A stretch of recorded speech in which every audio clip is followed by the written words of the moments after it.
aften og velkommen til verdens eneste impro-comedy talkshow, hvor alt er løgn og ingen ved, hvad der sker. Tag godt imod aftens vært, den store fede løgner. Mathias Mensel.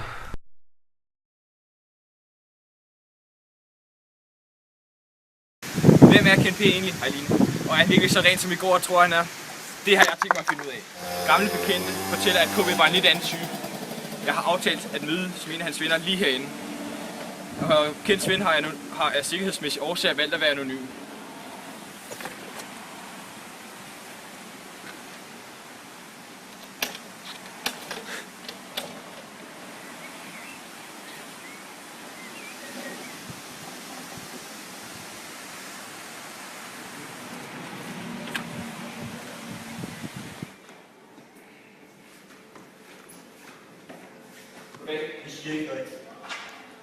Det var godt, du kunne lade dig interviewe i dag. Ja, hvad fedt du, men jeg skulle ud og stjæle nogle scootere. Du kendte KP,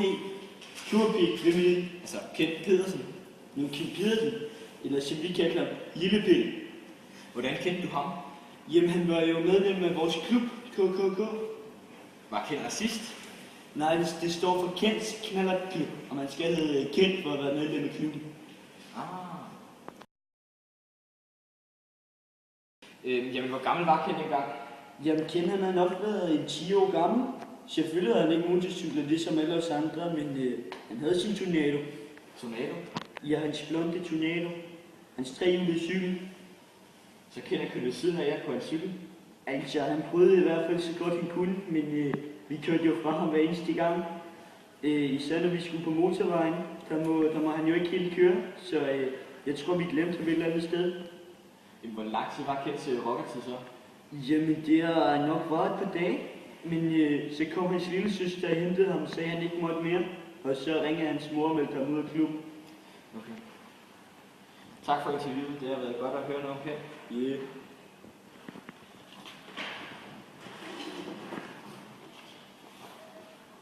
Er der nogen, der har set en scooter?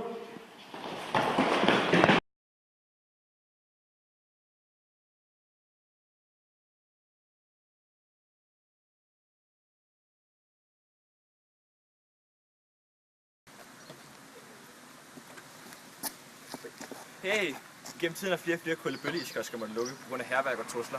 Specielt én mand har stået bag. Men hvordan har det været hemmeligt så længe? Hele tiden er landets fejleste mænd. Han er en gammel kompagnon til Daniel.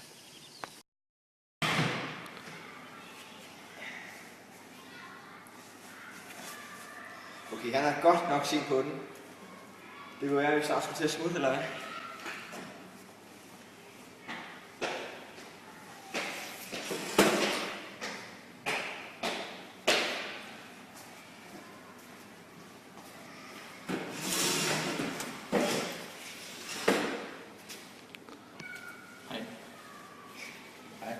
Altså, hvor mange kullebølle iskiosker har I så ødelagt?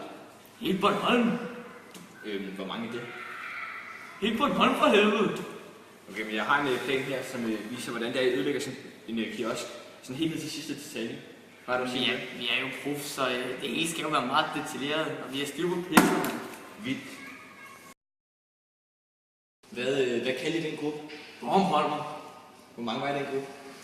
I starten var vi 75, men så kom vi til at bytte nogle faldskærme ud med nogle bomber, så når de trækker i snoren, lad os sige det slik. De er kun 2 tilbage. Ja. Nej.